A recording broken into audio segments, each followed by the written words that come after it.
All right. Good evening, everybody. Sandra Sheffer, host of Racing the Races. It's been a couple of weeks since I've been here. I don't know if the intro played because I had to switch up my sound. I had to switch up my sound, but here I am. It's been like a couple of weeks since I did the last episode.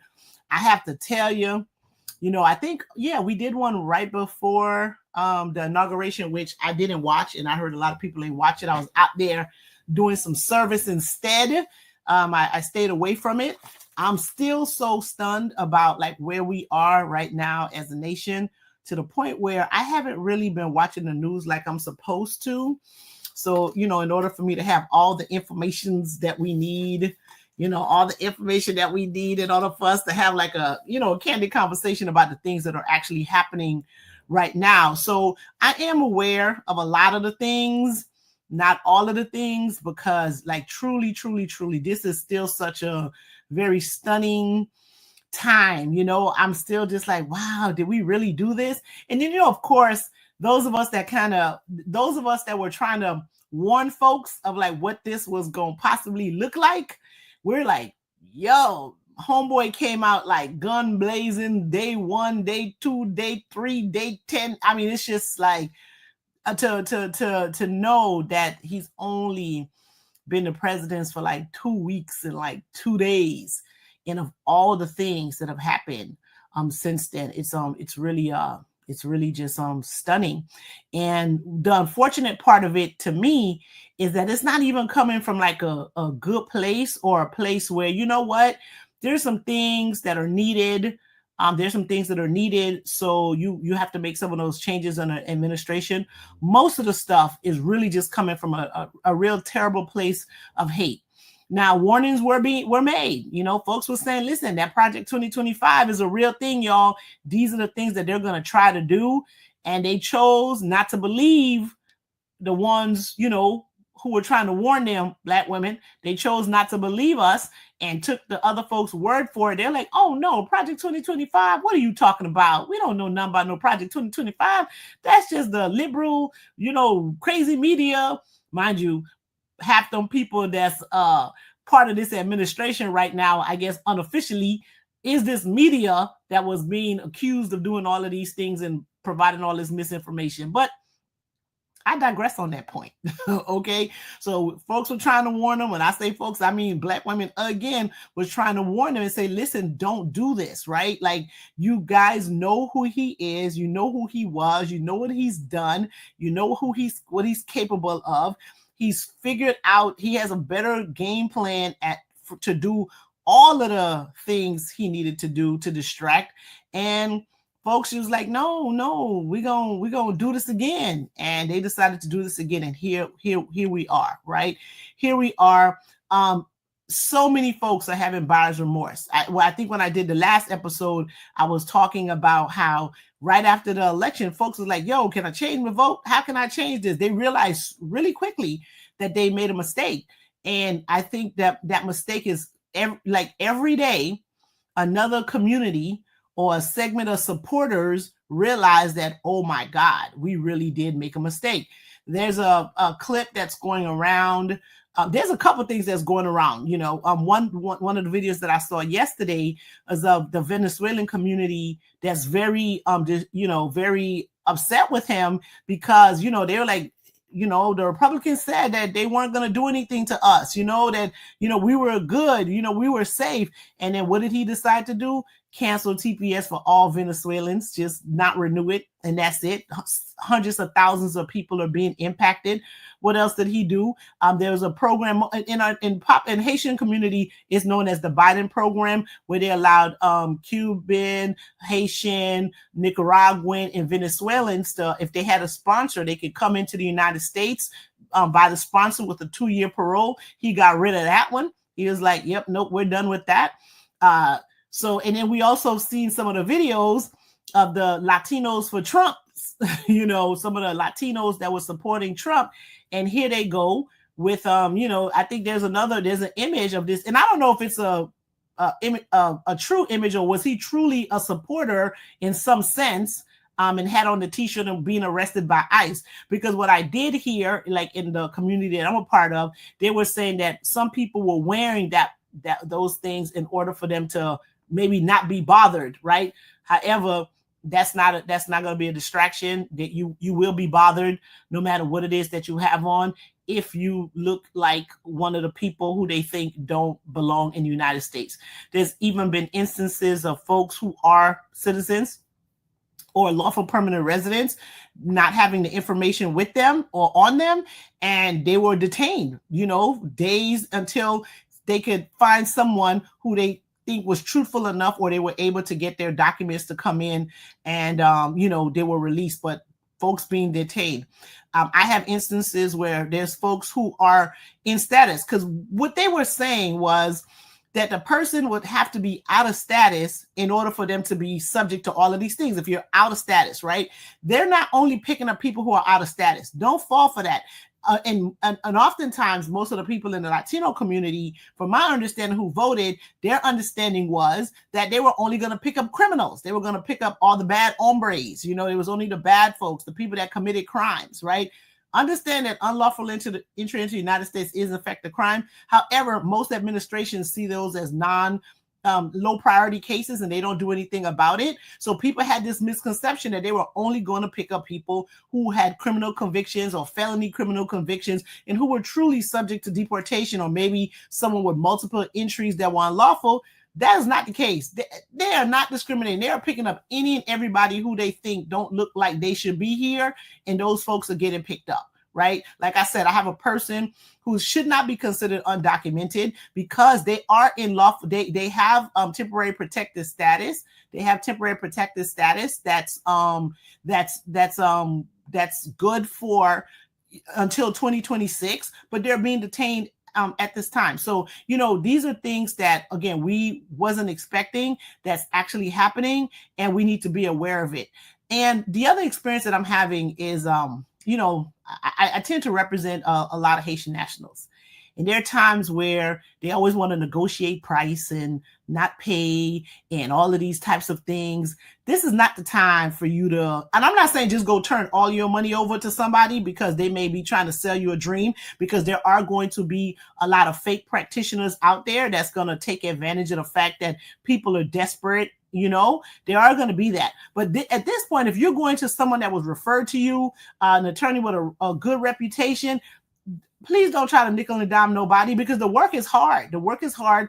Attorneys charge for their time, not the outcome, but when they're on a call, in an appointment, trying to, the time they're spending trying to negotiate fees, and you're keeping them away from doing the work, right? So this is the time where you need to put your best foot forward, get a good referral, and when you get the good referral, just go and pay them people and let them go to work for you, right?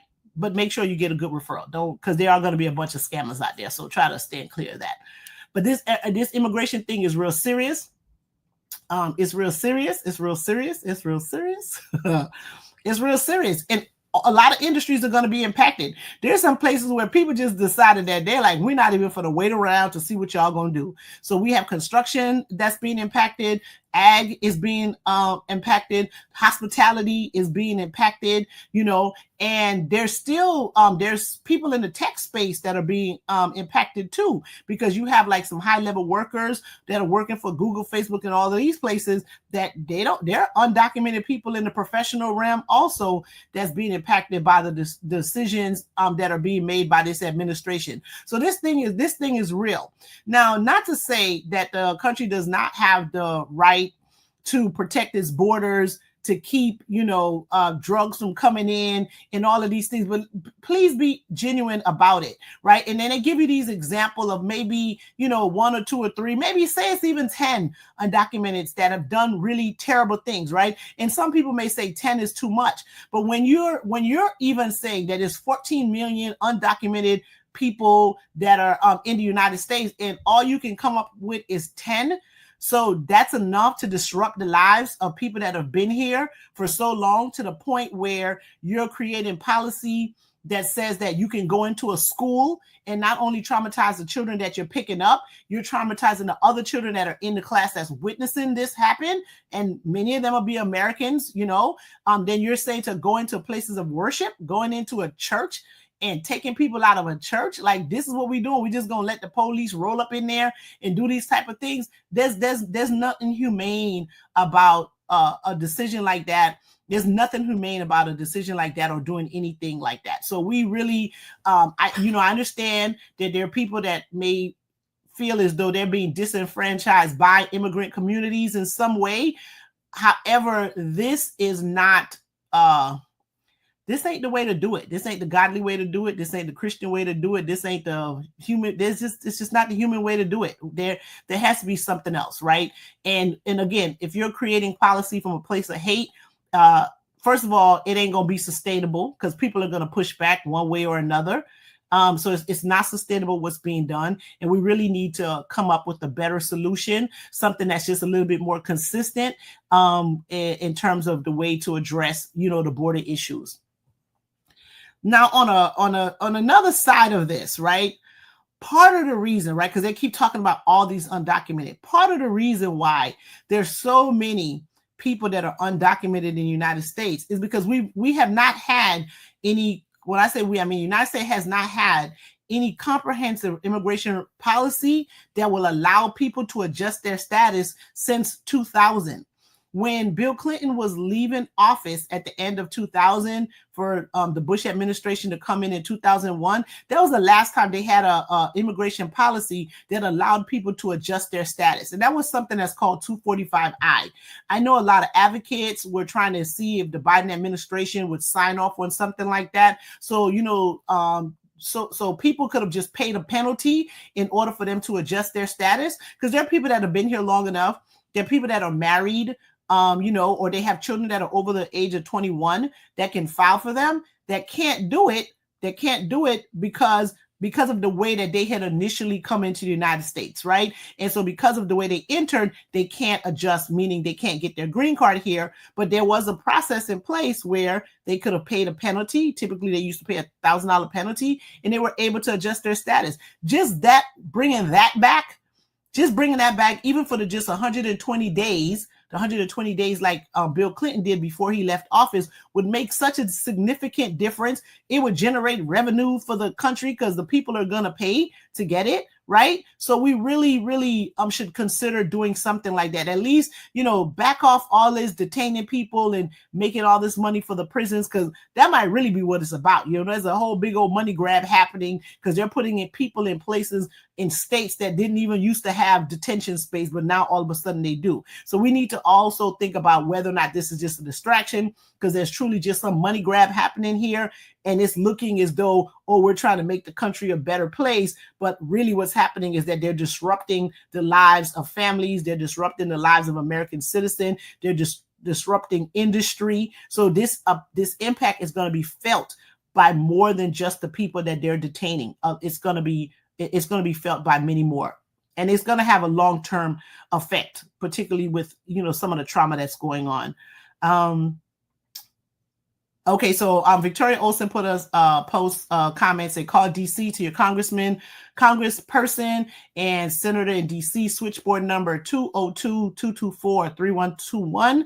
Call and jam phone lines. Call. The switchboard has been jammed. Keep it up. Sometime the line is busy. So she's like, go ahead and call 202-224-3121 to just let them know how people are feeling, let them know what's going on, because this is really again, one of the things I said about the election results, I wasn't necessarily surprised by it, but I was really just disappointed.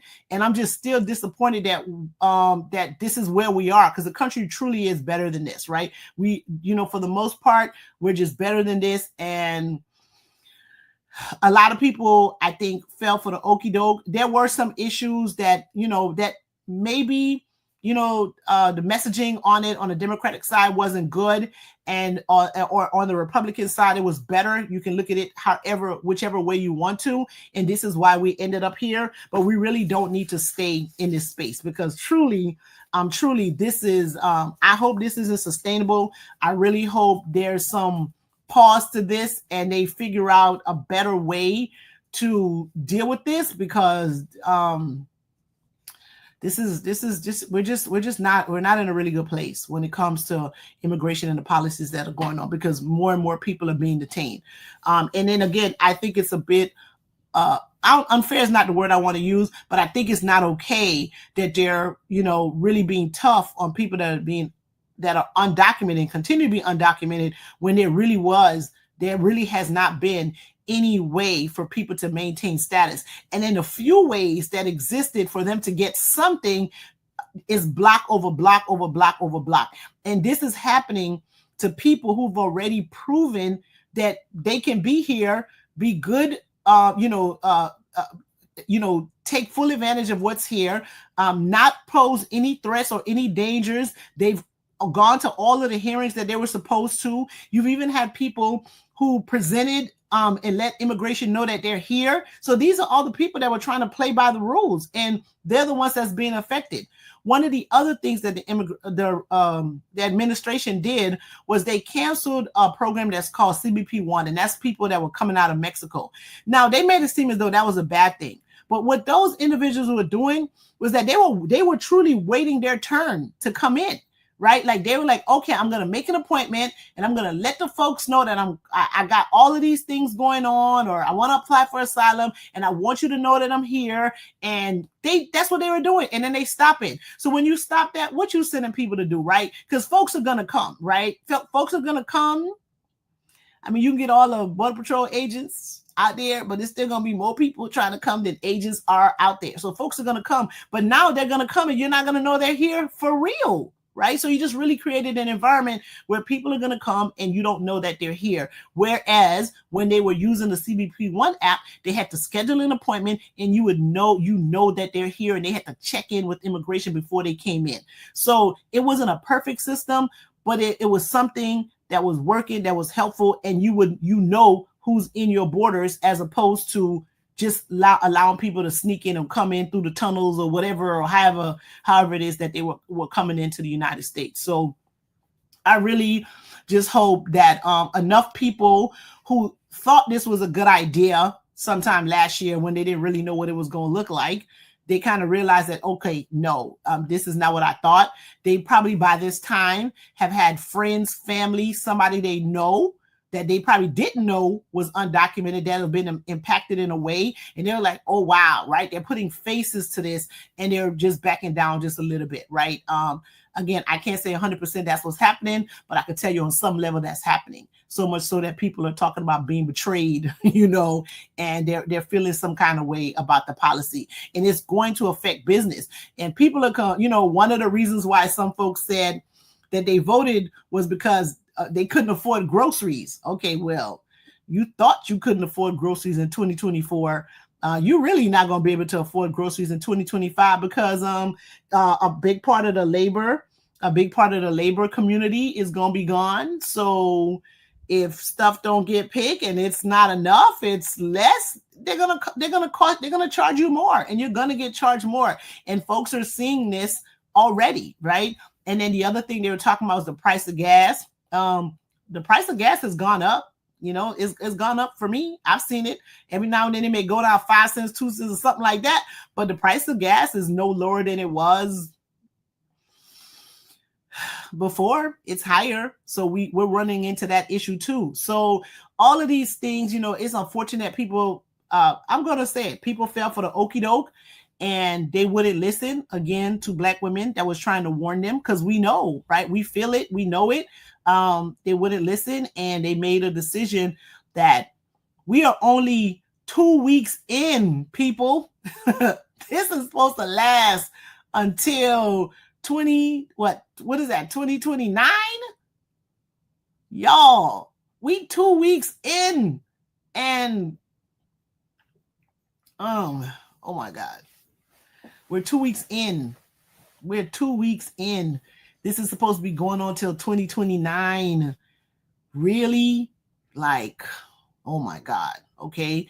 But then, for the midterms, which is in 2026, we do have an opportunity to at least try to deal with the House and the Senate and maybe do some stuff on the local level, right?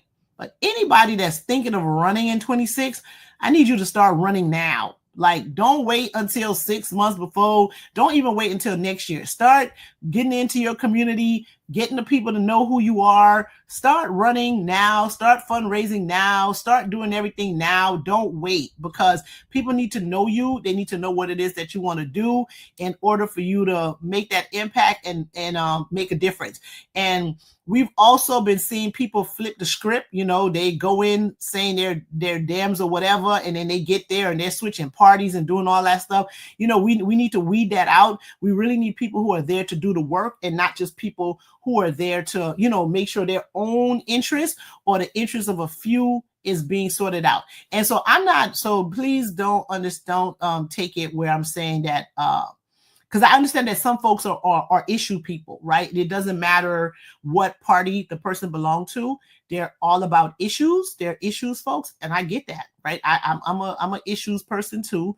I'm an issue person too, but I do lean in one particular way. But yeah, but when even if you're looking at issues, there's still a certain way you should vote, right? And what we also need to do is, like, when these candidates are talking to you, pay attention and listen to what it is that they're saying, because oftentimes they'll come and act like they're here to do the work of the people, and they're really there for their own self, so they can have titles and they can take pictures with important people and do all of those types of stuff. So you want to really pay attention, get to know these candidates, and make sure that they're truly there to go and do the work, right? So that part. And then those people who want to be candidates, you need to start running now. You need to start running now. Get into these communities, get people to know you, listen to what it is that they need. Go listen, because that was part of it too, right? It's like the party kind of picked what it is that they wanted to, what they thought was important to everyone, and they weren't listening to hardly anyone, you know. So go and listen to what it is that the people say they want to have addressed, what their needs are, and you know, and build a platform about what it is that people want, as opposed to what you think they want or what you think they need. Listen, folks know what's going on. Insurance is something that's affecting everybody. Cost of living is something that's affecting everybody. You know, those are for real. Those are real things, right? Like, those are real things. So talk about issues that are really impacting other folks, everybody, as opposed to something that are really issues that impact like a small segment of the population. So we really need to, you know, these candidates, when I say we, I mean candidates, people who are planning on running, pay attention and listen to what people are talking about, because some things that, you know, these consultants and all of these think are popular, most folks like, I'm not worried about that. I don't care nothing about that. That's not important to me. And we need to talk the people's language, right? You saying you're going there to represent them, figure out what it is they want, figure out what it is they need, speak their language, and go do their work for real, right? So we don't end up having people who just like, because what ends up happening is oftentimes folks who can afford to send out mailers, for people who can afford to send to have commercials, that's all. And even if they're lying in the mailers and lying on the commercial, that's the only message people are hearing. But if you start running now, and you know, you got 2 years to do it, people will get to know you personally. They'll get to know you. So even if somebody sent a mailer to their house, or, you know, or they see some ad, they be like, nah. I remember that lady. She came to my house, you know, she talked, she listened to what I had to say. And that really goes a long way, because they really do say door knocking is a really a big thing. But just go into the community, go into these restaurants, go and engage with the people who you say you want to represent. That's important, right? So if you're going to run, start running now, because maybe we can do a bit of a shift in 26 to kind of, you know, make it a little bit better, make it a little bit better. So that's what we're going to do. All right. So the segment mainly was about immigration. There's a couple other things that's going on. They're trying to dismantle the Department of Education. I'm in the education space. Listen, there's no way we need less education. There should be no dismantling of nobody's education. No, we cannot leave it all up to just these states to decide how they want to educate people. Are you kidding me? You like, no, right? Just no, because, particularly we live in a state that's just rewriting history. I mean, they will rewrite history in our face, because they keep talking. that acting like January 6th didn't happen. Because remember that he pardoned all of those people, even the ones that was responsible for killing police officers, right? Everybody got a pardon. If they didn't get a pardon, they got their sentences reduced. So, but all of those people are out, they're all out. No matter what they did, they're trying to convince us that what we saw that day isn't what happened. So they're rewriting history like in our faces, right? So what I said all that to say this, we do need to have at least some sort of standards with education, right?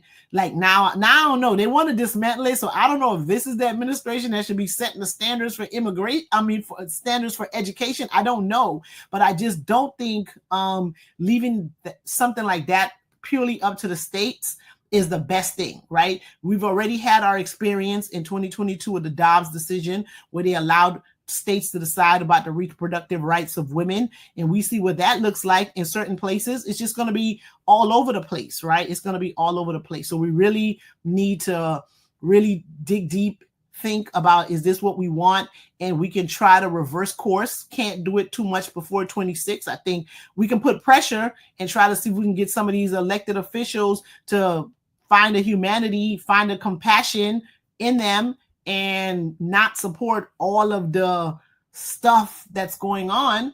But if nothing else, we could at least try to shift the tide and shift the atmosphere in 26 by, maybe putting some new people in place. So if you're one of those people who want to run, start running now. Okay. Miramar, Deerfield Beach, and a couple other places have elections on March 11th, right? So some of us live in cities. I think it's about 6 of them, cities that have odd year elections. The city of Miramar is one of them. I believe Deerfield Beach is one of them. And I'm pulling up the list as I talk to y'all right now so I can tell you what are the other cities that have odd year elections. So there are some cities that's going to have elections on March the 11th, that are going to have elections on March the 11th. So I want you all to make sure that you, if you're in one of those cities, make sure you vote. So what are the cities? Coconut Creek, Deerfield Beach, Miramar, Pembroke Pines, and Sea Ranch Lakes, right? And they said the town of Hillsborough Beach candidates did not have any opposition, so there will be no elections in the town of Hillsborough Beach. However, Coconut Creek, Deerfield Beach, Miramar, Pembroke Pines, and Sea Ranch Lakes will have elections on March 11th. What else I need to tell you? The deadline to register to vote, if you want to vote in one of those elections, is February 10th, 2025. That's Monday. So Monday, February 10th, 2025, if you want to vote in the March 11 elections, you got to register to vote by February 10th, right? Now, vote by mail, if you want to request a vote by mail ballot for that election that's taking place on March 11, 2025, you have to request your vote by mail ballot by February 27, 2025. Okay, February 27, 2025 is the last day you can request your vote by mail ballot for the March 11 election. If you want to register to vote in that election, you have to do it by February the 10th. There's no early voting for the March 11, 2025 election. You're only allowed to vote that day, right? You're only allowed to vote that day, March 11th. I think there are 2 seats open in the city of Miramar. Pema Reed and some DJs and some community people, and there's a whole bunch of people. And I think Yvette Claiborne's seat is up, and she may have opposition. So yeah, I think there are 2 seats that are open on a commission, and so find out about them. We don't have like seats like districts in Miramar. It's like everyone in the city can vote for whoever. But I think one race has 4 people, and I'm not sure the numbers in the other one. But I know Yvette Claiborne is up for re-election, and I know Pema Reed is running for a seat, and there's some DJs and a couple other people that's running against her. So Coconut Creek, Deerfield Beach, Miramar, Pembroke Pines, Sea Ranch Lakes all have elections on March 11, 2025, and you got to register by February the 10th and request your vote by mail February 27th. And there is no early voting. So that's the day. That's the day you got to get it done. March 11th, you got to vote. I think that's it for today. And that's a Tuesday. It's a Tuesday. It's the second Tuesday in March 11th, 2025. Go vote. So the next time I have an episode, I am really going to try. I'm really going to try to get a full rundown of all of the things that are happening. I'm going to try to get a full rundown of all the things that are happening, and then we'll talk. So I'm going to, hopefully I get to the point where I do listen to some podcasts. I'm going to try to watch some of the news to hear how mainstream media is reporting, and then I'll talk about that next week. And I got a terrible comment on the YouTube, but that's okay.